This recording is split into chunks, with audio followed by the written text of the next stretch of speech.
Northern Ireland, late 2004. On the surface, life seemed calmer than it had been for decades. The Good Friday Agreement of 1998 had officially ended the period known as the Troubles, a violent conflict that had raged since the late 1960s, leaving more than 3,500 people dead and tens of thousands injured. By 2004, Belfast was trying to reinvent itself. The once war-torn city was beginning to look like a modern European capital. The waterfront was being redeveloped. Restaurants and shopping centers were opening, and tourists were starting to trickle in. But beneath that fresh coat of paint, the old scars ran deep. Paramilitary groups, especially the Irish Republican Army (IRA), were supposedly disarming. Political parties were negotiating, yet on the streets, everyone knew the truth. The shadow of organized crime still loomed over everyday life. Extortion, smuggling, fuel fraud, and robberies were common ways to raise money for the cause. And in that world, banks weren't just financial institutions. They were symbols. They represented power, the British establishment, and most importantly, vast amounts of unguarded wealth. Belfast's banking hub, the Northern Bank headquarters, sat at the heart of Belfast's city centre on Donegal Square. To the average passerby, it was just another office building, tall, modern, lined with glass. But to those in the know, it was a fortress. This wasn't a local branch where people cashed paychecks. The headquarters was a distribution hub, responsible for preparing and dispersing millions in cash every week to a TMS, businesses, and smaller branches across Northern Ireland. Inside its vaults lay tens of millions in clean, freshly printed banknotes. Unlike old, worn bills that might be flagged or tracked, these were crisp, uncirculated notes, the kind you could spend anywhere without drawing suspicion. In the underworld, that made them pure gold. And here's the kicker. Because of Christmas, the vault was fuller than usual. Businesses needed extra cash to handle the holiday rush. ATMs needed to be topped up more often. The timing couldn't have been better for anyone planning a score, security, or a false sense of it. By 2004, the Northern Bank's headquarters was considered secure. There were CCTV cameras, magnetic locks, security guards, and strict clearance levels. But here's the thing about bank security. Walls and alarms are useless if the people inside can be manipulated, and that was the Northern Bank's fatal flaw. The staff were well-trained and loyal, but they were also human. They had families. They had routines. They lived in quiet suburban neighborhoods where no one expected masked men to show up at the door. The robbers knew this, and instead of attacking the vault with dynamite or drills, they would target the people with something far more effective: fear. The atmosphere in Belfast, to really understand why this robbery shocked the world. You have to picture Belfast in 2004. The city centre was glowing with Christmas decorations. The shops around Donegal Place were crowded with last-minute shoppers. Kids queued to see Santa in department stores. Office workers crowded into pubs for holiday drinks. For most people, it felt like Belfast was finally moving on from its dark past. But if you lived there, you could still feel the tension. Checkpoints, police patrols, watchful eyes in certain neighborhoods. A whispered knowledge that some people were connected to things you didn't talk about. When the Northern Bank heist happened, it cut through that sense of fragile normalcy. It was a brutal reminder that the city's underworld hadn't gone anywhere. It was alive, organized, and capable of pulling off something on a scale nobody thought possible anymore. Why the Northern Bank? Some might ask, why target this bank? Why not a cash-in-transit van, or a jewelry store, or some smaller job? The answer comes down to risk versus reward. Cash vans carried millions, but they were moving targets, heavily armored, often with armed guards. Small banks or branches were too limited. They might hold hundreds of thousands, maybe 1 million at most. But the Northern Bank headquarters vault, that was a jackpot. Tens of millions sitting in one place, pre-sorted, unmarked, and ready to go. And most importantly, if you had insiders, or could turn insiders, the security systems that protected the vault would become meaningless. For the crew planning this job, the Northern Bank wasn't just an opportunity. It was the perfect storm, a crime years in the making. Police later speculated that the robbery wasn't a last-minute idea. It had the hallmarks of something planned for months, maybe years. The robbers knew exactly which employees to target.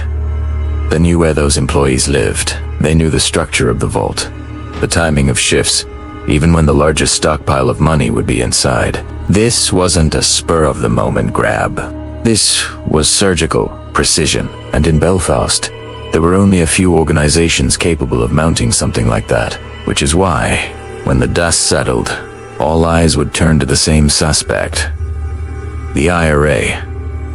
But before we get there, let's go back to that quiet December evening, when two families' lives were about to be turned upside down. Because the Northern Bank robbery didn't start in the vault. It started in people's living rooms. December 19th, 2004. Belfast was wrapped in Christmas lights. Families were decorating trees, wrapping gifts, and settling in for a quiet Sunday night. But for two Northern Bank employees, Chris Ward and Kevin McMullen, the night would turn into something out of a nightmare. A knock that changed everything. It began innocently enough. Chris Ward, a young employee at the bank, was at home with his parents when there was a sudden knock on the door. The hour was late, the streets unusually quiet. When his father opened the door, he didn't see a neighbor or a friend. He saw masked men, armed and silent, pushing their way inside. Within seconds, the Ward household was under siege. At the same time, in another part of Belfast, the same thing was happening to Kevin McMullen, another senior employee. Masked men appeared at his home, forcing their way in, threatening his family. It wasn't coincidence. The robbers had planned this perfectly. They knew exactly who to target. Controlled by fear, the intruders weren't reckless. They didn't shout or fire shots into the air. Their power came from cold precision. Inside both homes, the men laid down the rules quickly. The families were hostages. Nobody would be harmed. As long as the employees cooperated, any attempt to contact police or raise suspicion would result in violence. The robbers didn't just make verbal threats. In Ward's home, they showed his family photographs. Evidence they had been followed, watched for weeks. They knew routines, workplaces, even where children went to school. The message was chillingly clear. We control every aspect of your life right now. A normal day that wasn't normal the following morning, December 20th. Both Ward and McMullen were told to go to work as usual. They had to act naturally, to smile at colleagues, to go about their day as if nothing was wrong. Behind the forced smiles, both men carried the unbearable weight of knowing their families were under constant threat. The robbers were watching. They were in control. This was the genius and the cruelty of the plan. The robbery wouldn't happen with guns blazing through the doors of the Northern Bank. It would happen from the inside. Christmas week in the bank, the timing was deliberate. It was just days before Christmas, when the bank vaults were stocked with more cash than at any other point in the year. Millions upon millions sat behind reinforced doors, waiting to be distributed across Northern Ireland for holiday spending. For any criminal organization, it was the ultimate jackpot. But to reach it, the robbers didn't need to breach the vault. They had already breached something more important. The minds of the employees. Orders from the shadows. As Ward and McMullen moved through their workday, subtle instructions trickled in. They were told what to prepare, which keys to use, what doors to unlock. The robbers didn't rush. Every detail was measured. Every order delivered with calm authority. At night, when Ward and McMullen returned home, the gunmen were waiting. Their families were still captives, still silent under the shadow of masked men who never removed their disguises, never gave names, never broke character. Sleep was impossible. Fear gnawed at them. And yet, they had no choice but to comply. The tension peaks by December 20th. The stage was set. Ward and McMullen would be the unwitting inside men, forced to unlock the very vault they had sworn to protect. Their families would remain under guard until the money was gone. It was a robbery, executed not with bullets or explosives, but with psychological warfare. The robbers had stripped their victims of the most basic human instinct, the ability to protect their loved ones. and as Christmas week unfolded in Belfast, while shoppers rushed for last-minute gifts and carols echoed through the streets, inside the quiet homes, masked men waited patiently for their prize. A city on the edge, unknowingly. The city of Belfast had no idea what was coming. Police patrols carried on as usual. Shoppers lined to the streets, offices prepared for holiday closures. But beneath it all, an invisible clock was ticking. Inside the Northern Bank, millions of pounds lay waiting. Inside two families' homes, fear reigned. And inside the minds of the robbers, a plan years in the making was about to unfold with terrifying precision. Prelude to the robbery. What makes the Northern Bank heist so remarkable is this. It wasn't just a robbery of money. It was a robbery of normality. For 2 nights, Belfast lived in ignorance, while 2 families lived in terror. For 2 days, the bank operated as though it was business as usual, while its vault was being prepared for the largest theft in Irish history. The robbers had managed the impossible.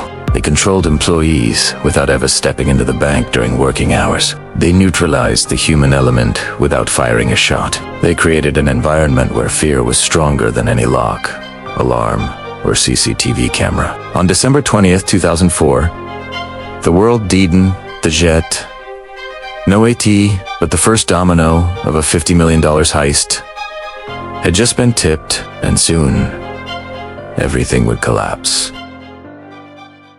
The stage was set. For 2 nights, Belfast had unknowingly harbored the opening act of one of the greatest bank robberies in history.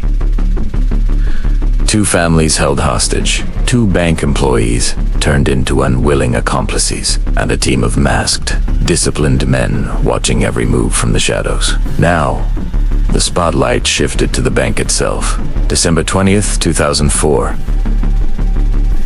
The night the vault of the Northern Bank would be emptied, the final instructions as the workday wound down and most employees left for home. Chris Ward and Kevin McMullen stayed behind. To their colleagues, it looked like overtime. To their captors, it was the critical moment. The masked men had been clear. Follow instructions, and your families live. Ward's role was central. He had access to the vault, and more importantly, the codes and procedures to move the cash. McMullen would act as support, keeping up the appearance of routine while ensuring nothing seemed out of place. Through carefully timed phone calls and prearranged signals, the robbers orchestrated their every step. The vault opens. The vault of the Northern Bank wasn't some cinematic chamber with lasers and pressure plates. It was practical, designed for security, but also efficiency. Millions of pounds in banknotes were stored, stacked neatly in preparation for holiday distribution. Ward, hands clammy, heart pounding, entered the codes. Each beep of the keypad echoed like a gunshot in his mind. The final click. The heavy steel door swung open. Inside lay an ocean of cash. 26.5 million pounds. Pounds. Sterling in banknotes. The equivalent of nearly $50 million at the time. Row upon row, bundles stacked to the ceiling, representing the financial lifeblood of Northern Ireland's holiday season. For the robbers, it was paradise. For Ward, it was a nightmare. The silent extraction. There was no chaos, no gunfire, no smashing of glass. Instead, the heist unfolded like a meticulously choreographed ballet. Boxes of cash were quietly removed from the vault, carried to waiting containers. Ward, under orders, facilitated the transfer, unlocking access, bypassing procedures, all while trying not to collapse under the weight of fear. Some reports later suggested the money was moved in sports bags and crates, smuggled out of the bank's loading bay. Vehicles were waiting discreetly, ready to carry the fortune into the night. Every step was rehearsed, every move executed with precision. The robbers didn't need to run. They didn't need a rush. The beauty of their plan was its calmness. Outside, the city slept. Belfast was quiet that night. Families wrapped presents. Children dreamed of Santa Claus. Police officers patrolled the usual streets, unaware that just blocks away, the largest cash robbery in UK and Irish history was unfolding without a sound. Inside the bank, though, Chris Ward was living his worst nightmare. Every time he moved a box, every time he looked at the stacks of money vanishing before his eyes, he thought of his family. He wondered if the masked men were still there, guns drawn, waiting for the slightest mistake. Kevin McMullen, too, followed orders with mechanical obedience. Neither man dared to improvise. Fear was their leash, and the robbers knew it. Terror! By the time the operation was complete, the robbers had secured an astronomical sum. Officially, the figure stood at £26.5 million. Adjusted for inflation, it remains one of the most lucrative heists ever committed on European soil. But the number only tells part of the story. This wasn't just money stolen from a vault. It was money earmarked for circulation, ready to move into shops, salaries, and holiday cash registers. By stealing it, the robbers didn't just take from a bank. They disrupted the financial rhythm of an entire country, and they did it without a single alarm raised. They exit. Once the last box was secured, the robbers gave Ward and McMullen their final instructions. Go home. Say nothing. Act normal. The families were still in danger. Any hint of cooperation with police, any whisper of suspicion, and the masked men promised swift retaliation. The two employees, broken and terrified, complied. They walked out of the bank that night knowing they had just facilitated the unthinkable. And just like that, the robbers vanished into the darkness of Belfast. Vehicles melted into traffic. Boxers of cash disappeared into safe houses, warehouses, and hidden compartments across the city. No gunshots, no pursuit, no alarms, only silence. Discovery. The next morning, December 21st, the Northern Bank prepared for its usual holiday operations. Staff came and went. Routines carried on as normal. But when the vault was checked, the truth became undeniable. The money was gone. Entire stacks, shelves, boxers. Vanished. Panic spread through the bank. Managers scrambled to make sense of the impossible. Police were called. Questions rained down, but the robbers had left no evidence behind. It was as though the money had evaporated into thin air. The shockwave when word spread. Belfast was stunned. The Northern Bank heist wasn't a just a crime. It was an earthquake. The sheer scale, the planning, the audacity. Nothing like it had been seen before. The fact that it had unfolded without a single shot fired, without a single alarm triggered, made it all the more unbelievable. And while investigators rushed to piece together what had happened, the robbers were already long gone. Counting millions, erasing trails, and writing themselves into history, the Northern Bank Robbery had officially begun its transformation from crime into legend. But as the money vanished into Belfast's underworld, questions multiplied. Who had the resources to pull this off? How had they planned it so perfectly? And most importantly, where was the £26.5 million now? The answers would prove to be as controversial as the crime itself. December 20th, 2004. Belfast streets were unusually quiet for a Monday morning. Snow dusted the sidewalks, and the hum of early commuters was tempered by the biting winter chill. Inside the Northern Bank headquarters, employees were settling into the routine of the day. Ringing phones, clattering keyboards, and the soft shuffle of cash being counted and stacked in the vaults. No one had the slightest inkling of the storm that was about to descend. At precisely 9:05 a.m., the first move was made. Outside, two men in black overcoats and gloves approached the bank's main entrance. Onlookers might have assumed they were just office workers or delivery men braving the cold. But inside, the real threat was already in position. The attackers had spent months studying the bank's schedule, its traffic flow, and the predictable patterns of its staff.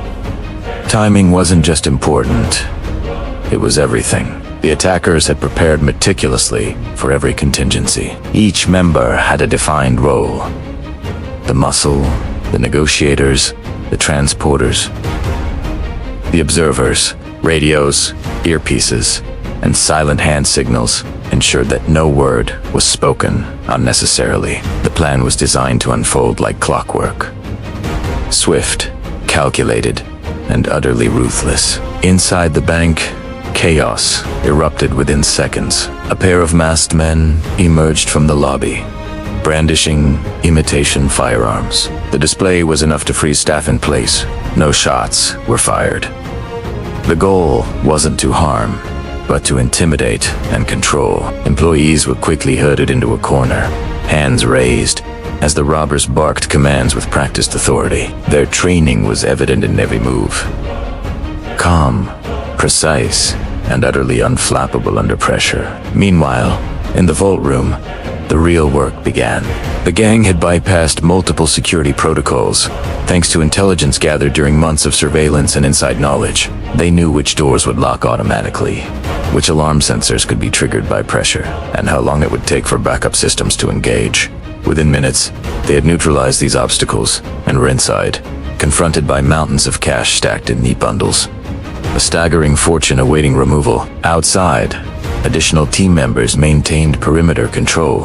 Any curious passerby or delivery driver was quickly redirected or intimidated. Windows were strategically obscured, doors monitored, and escape routes kept open. The heist was as much about controlling the environment as it was about collecting the money. Every second counted, and every decision carried enormous risk. Back in the vault, the transporters worked methodically. They didn't rush. Haste could create mistakes. Bundles of cash were moved on trolleys and dollies, loaded into waiting vans that had been disguised as ordinary service vehicles. Each van had been pre-positioned along the planned escape route, and each driver knew exactly where to go. The team communicated via subtle hand signals and whispered phrases through ear, maintaining a rhythm that was both mechanical and terrifyingly efficient. The human element proved as critical as the planning. Staff were kept compliant through a combination of authority and fear, but the robbers also recognized the value of calm.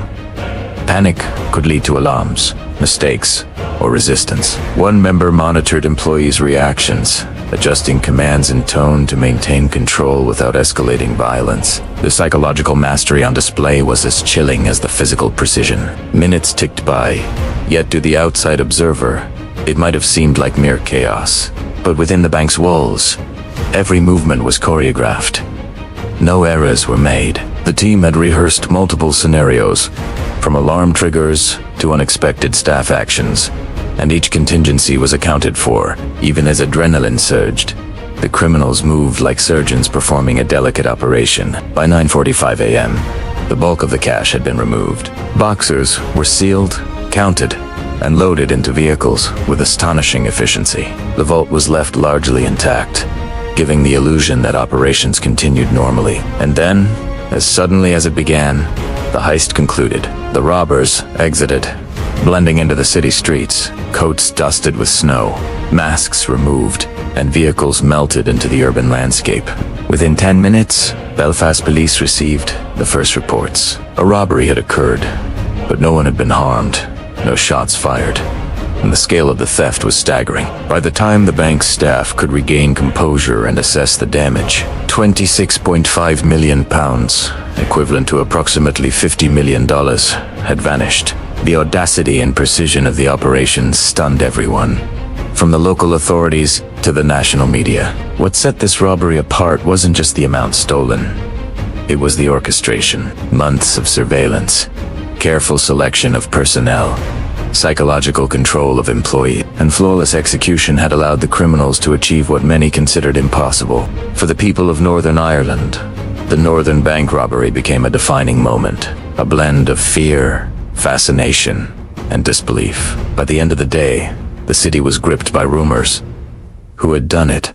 How had they managed such a feat? Questions swirled like the winter wind, and yet answers remained elusive. The heist had been swift, clean, and calculated, a masterpiece of criminal planning executed with terrifying competence. The moment the last van pulled away from Northern Bank, a chilling calm settled over Belfast. Onlookers saw only ordinary vehicles navigating icy streets, drivers minding their own business. To Undon Elsa, it looked like a normal Monday morning. But inside those vehicles, a fortune was disappearing. along with the very existence of the people who had taken it. The escape plan had been as meticulously crafted as the heist itself. Months of surveillance had allowed the robbers to map every street, identify police patrol patterns, and determine the timing of traffic lights to the second. Each vehicle had a pre-planned route designed to avoid detection, complete with alternate paths should a patrol or checkpoint appear unexpectedly. The goal wasn't just to flee the bank. It was to vanish entirely. Inside one of the vans, the drivers shifted through a series of roads that would take them from the financial district into quieter neighborhoods. Then onto back streets and hidden alleys, known only to the team.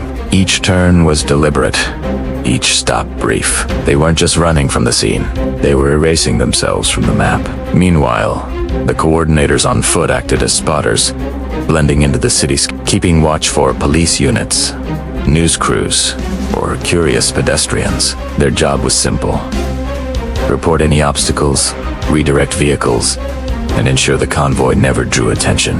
Years of planning had taught them the value of invisibility. Not speed, not force.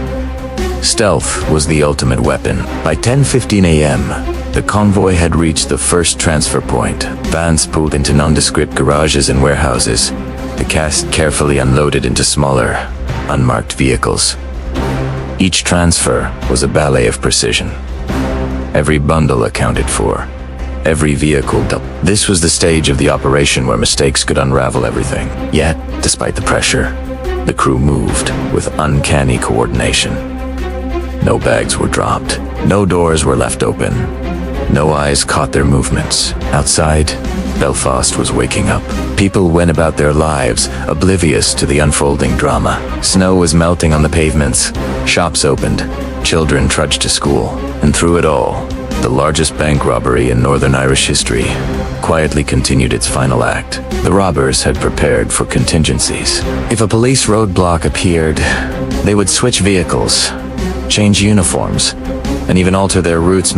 Every member carried cash-stuffed backpacks, fake IDs, and burner phones. They had mapped every petrol station, every alleyway, every safe parking spot within the city. Their escape wasn't a desperate dash.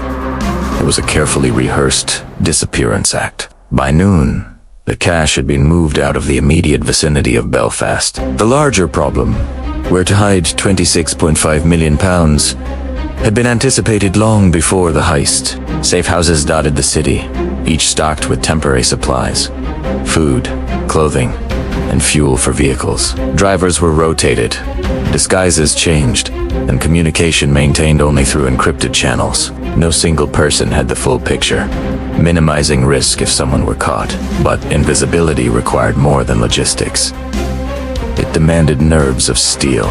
Each member knew that one careless mistake could trigger the collapse of the entire operation. A conversation overheard, a conspicuous purchase, a sudden stop at a monitored intersection. Any error could unravel months of planning. The team had trained themselves to move like shadows, to exist without leaving a trace. As evening fell, the final stage began. The money was distributed among trusted intermediaries, each responsible for moving it further out of reach. Some funds were funneled overseas, disguised through legitimate businesses, while other portions were stashed in remote safe houses, each location known to only a handful of people. The cash had become almost untouchable, a liquid fortune flowing silently through a network designed to prevent discovery. By 7 p.m., the streets of Belfast were calm again. To the casual observer, the city had survived an ordinary day. But in reality, an empire of criminal precision had just executed the most audacious theft in decades. 21 men had vanished with millions, leaving behind only stunned bank staff, baffled law enforcement, and headlines that would echo for years. The brilliance of the escape lay in its quietness. There were no high-speed chases, no gunfire, no dramatic confrontations. Just flawless timing, careful planning, and psychological control. The team had removed themselves from the equation entirely, leaving law enforcement chasing shadows while the money flowed invisibly into hidden accounts and remote safe houses. Weeks later, investigators pieced together fragments of evidence: tire tracks, partial CCTV footage, witness accounts, But despite extensive manhunts and surveillance operations, the majority of the money remained unrecovered. The robbers' anonymity and operational security had outmatched even the best detectives. The Northern Bank robbers had achieved what most criminals could only dream of: a perfect heist followed by a perfect escape. They had vanished without a trace, leaving a city shaken and a police force humbled. In the years to come, the story would become legend. A chilling reminder of how meticulous planning, audacity, and nerves of steel could rewrite the rules of crime. When news of the Northern Bank robbery broke across Belfast, shockwaves rippled through the city. Pound 26.5 million, the largest single cash theft in Northern Ireland's history, had vanished overnight. Bank staff were still in disbelief.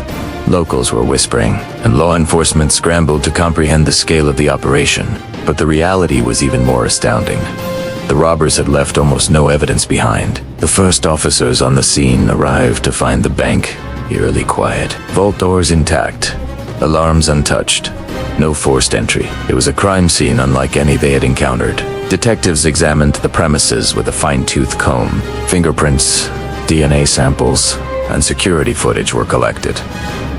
And yet, the thieves had been meticulous. They wore gloves, avoided cameras, and had planned the heist to the second.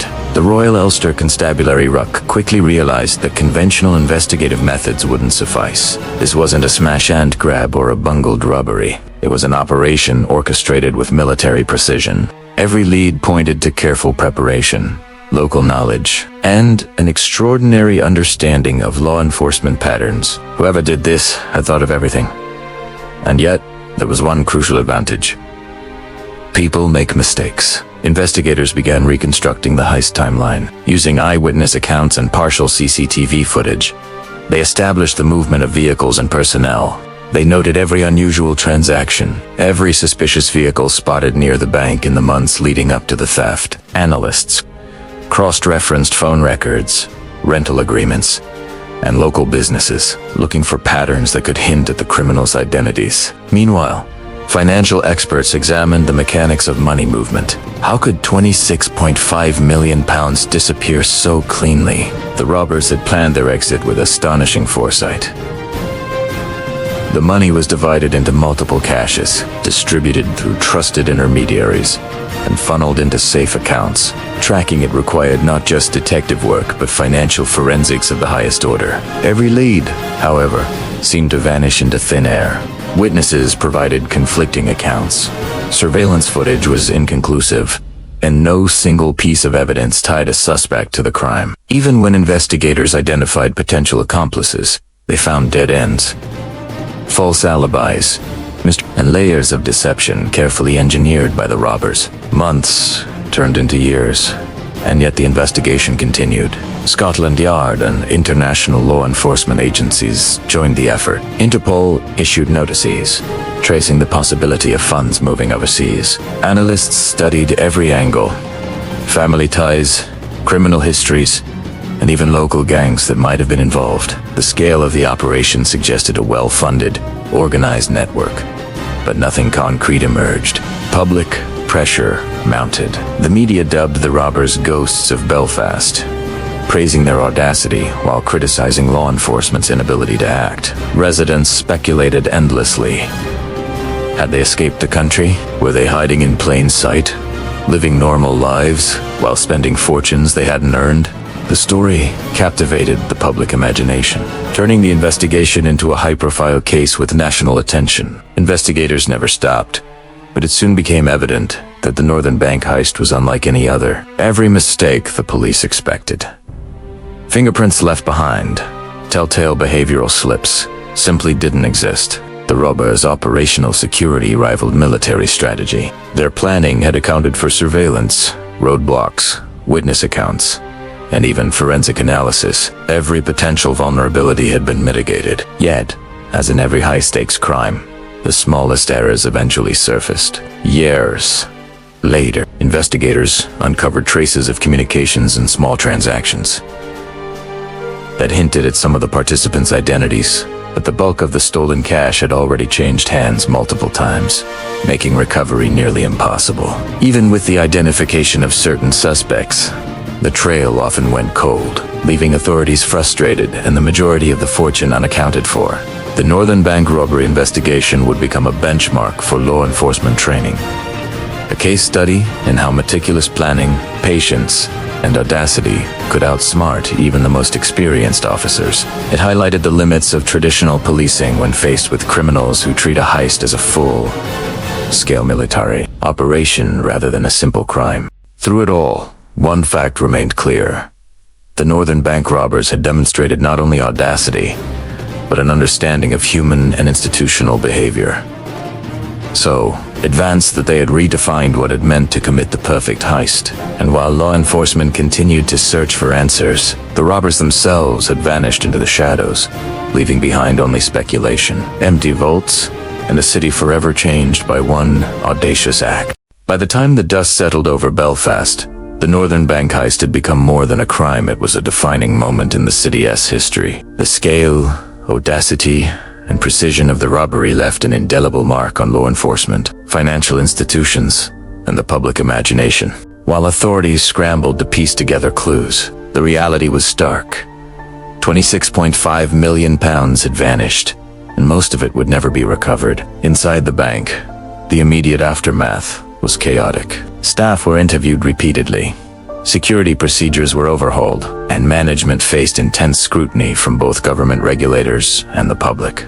The vault, once considered impenetrable, now stood as a monument to vulnerability. The psychological impact on employees lingered long after the money was gone. Guards questioned their own routines. Managers doubted the reliability of seemingly secure systems. Even the local public, previously confident in the safety of their financial institutions, felt shaken.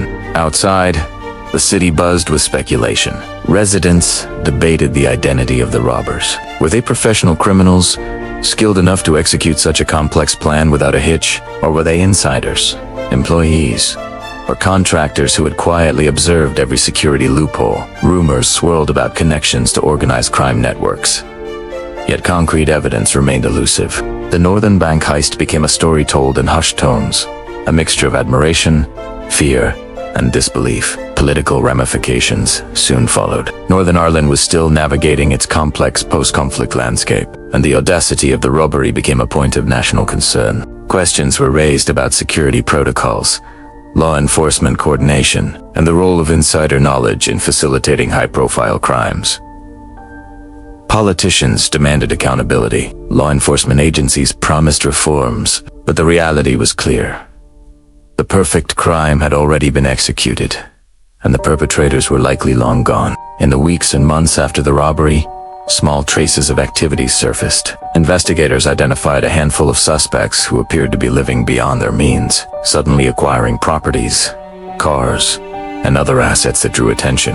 Some were questioned, some fled the country, yet the majority of the stolen money had been moved through sophisticated networks, carefully laundered and dispersed. For most of the perpetrators, the plan to disappear had worked flawlessly. For the families of those involved, the aftermath was complex. Some relatives celebrated newfound wealth, while others feared the consequences of their loved ones' actions. The robbers themselves were a mixture of elation and paranoia, suddenly millionaires, yet aware that every movement could attract law enforcement scrutiny. Trust, which had been critical during the planning and execution of the heist, became a fragile commodity in the weeks that followed. Banks across the region took immediate steps to prevent a repeat. Security systems were upgraded, vaults reinforced, and protocols tightened. Employees underwent additional training, and risk assessments were conducted on every level of the financial sector.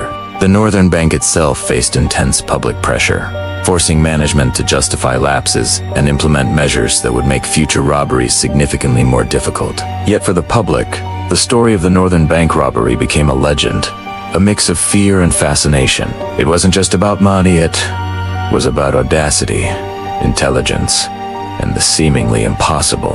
Locals spoke of the robbers as ghost-like figures, people who had walked among them unnoticed, executing a plan that read more like a Hollywood thriller than a real-world crime. The narrative of clever criminals outsmarting the system captured imaginations far beyond Belfast, turning the heist into a global talking point. Despite arrests, interrogations, and extensive investigations, much of the stolen cash remained unaccounted for. The criminals who had planned with such precision largely achieved their ultimate goal: to vanish with the majority of the loot.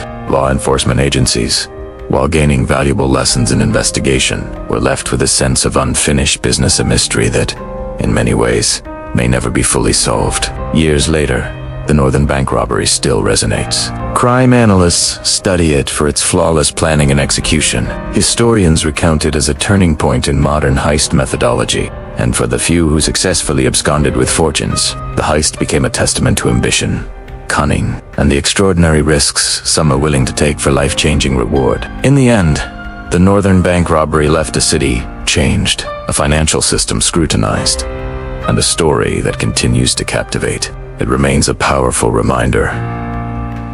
Meticulous planning, audacity, and understanding human behavior can turn the impossible into reality, and sometimes, the perfect crime exists not just in fiction, but in the shadowed streets of a real-world city, executed by people bold enough to believe they could pull it off. Looking back on the Northern Bank Robbery, it becomes clear that the true story isn't just about money, it's about human ingenuity, audacity, and the fragility of systems we take for granted. The £26.5 million that disappeared in 2004 wasn't stolen in a frenzy of violence or chaos. It was meticulously planned, carefully executed, and guided by a deep understanding of human behavior, logistics, and the weak points in an otherwise secure financial fortress. The first lesson is the power of observation. The robbers didn't rush in blindly. They watched, waited, and mapped every movement, from the shifts of security guards to the habits of bank employees, from the timing of cash deliveries to the positioning of cameras. Every detail was studied and accounted for. Success depended on knowing the system inside out, something law enforcement often emphasizes, but rarely executes with the same precision as the criminals themselves. Second, the human element was both a tool and a vulnerability. The team capitalized on predictable behavior, bank routines, staff habits, and the assumption that no one would notice subtle patterns over months. But the same human element ultimately became a weakness in the aftermath. Some crew members, intoxicated by sudden wealth, revealed themselves through lavish spending, conspicuous purchases, or carelessness in communication. Greed and ego, not security systems, were what led to arrests. Third, the Northern Bank Robbery serves as a stark reminder of planning versus execution versus escape. Any heist can be theoretically possible on paper, but turning a plan into reality requires discipline, trust, and precise coordination. During the heist, every step had to be orchestrated flawlessly: the timing of vault access, the handoff of cash, the movements of lookouts, the unloading of vehicles. For hours, the operation relied not on brute force, but on synchronized human precision, and for a time, it appeared flawless. Yet the aftermath teaches another crucial lesson. A crime is only as good as its follow-through. The robbers planned the heist to perfection, but underestimated the challenges of managing sudden wealth and avoiding detection afterward. Money laundering, relocation, and new identities are as critical as the act of theft itself. In this case, while most of the money vanished successfully, human error revealed enough to allow law enforcement to make arrests. The perfect heist exists only when planning, execution, and post-crime strategy align seamlessly, a balance rarely achieved in reality.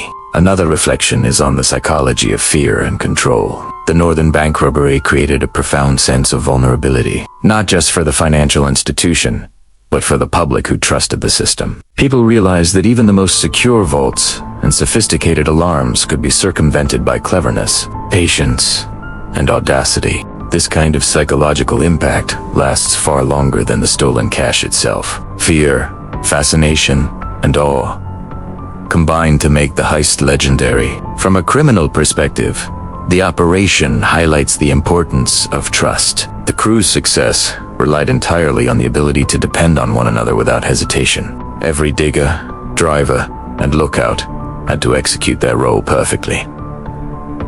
One mistake could have ended in disaster. And yet, despite months of risk and close calls, the human network held, at least during the heist itself. The eventual unraveling was not due to failure in coordination, but because trust was compromised after the crime, under the pressures of wealth, ego, and opportunity. Finally, the Northern Bank Robbery reminds us that history is often shaped by bold acts. The story lives on not only because of the money stolen, but because of the meticulous craft behind it. Crime historians, journalists, and law enforcement still study it for lessons in logistics, human behavior, and security flaws.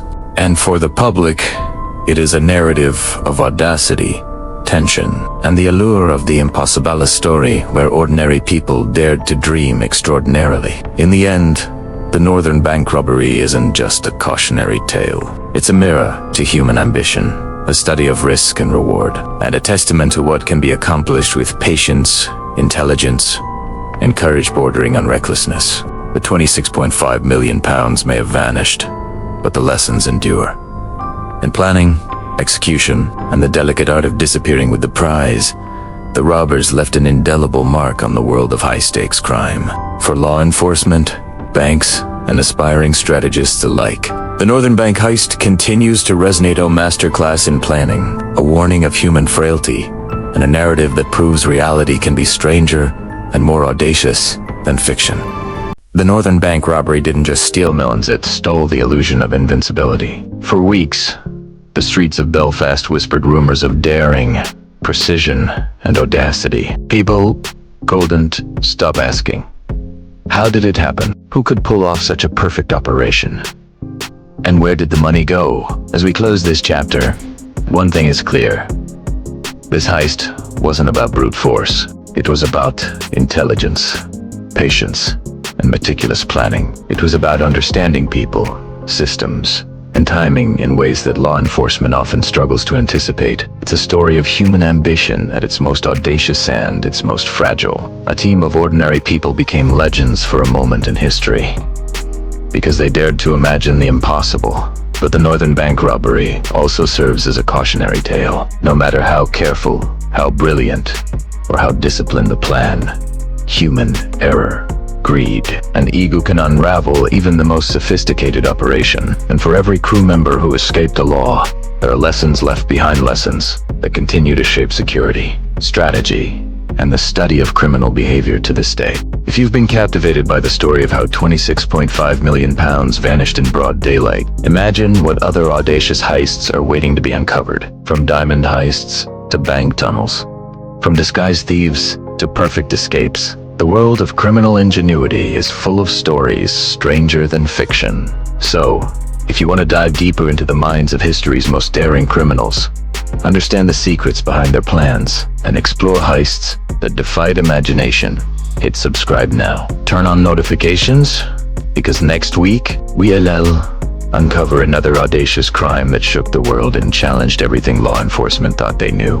And remember, every great heist tells a story not just of money, but of human ambition, cunning, and the relentless pursuit of the impossible. Which side would you have been on if you were planning the Northern Bank Robbery? Follow our channel to get the last heist story you never hear about. Let us know in the comments. Below we read everyone, and your insights might just inspire the next incredible story. The money may have vanished, but the legend lives on.